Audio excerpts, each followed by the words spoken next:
Hai guys, kembali lagi bersama saya di Belajar Bahasa Nias. Kali ini ada yang nanya, Bang, Sangila Behu itu apa bang? Aduh, aku aja nggak paham. Kebetulan itu bahasa dari Nias Selatan, Sangila Behu. Tapi kalau misalkan diartikan dalam bahasa Nias Utara ya, kebetulan aku Nias Utara. Sangila itu ngelihat, Behu itu, Sangila itu yang melihat, Behu itu setan.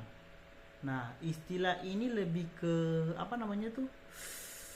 Dua kata sambung, dua kata yang dijadiin satu arti. Apa? Dalam bahasa Indonesia apa? Aku juga lupa namanya. Yang kayak sapu tangan gitu kan. Sapu tangan ya berarti kain kecil buat ngelap-ngelap keringat gitu. Nah, itulah Sangila Behu ini. Sangila Behu ini kalau nggak salah malah kayak orang kesurupan gitu. Itu aja sih ya, semoga kalau misalkan ada orang dari Nia Selatan di sini bisa bantu klarifikasi, mohon silahkan, monggo ya hobu.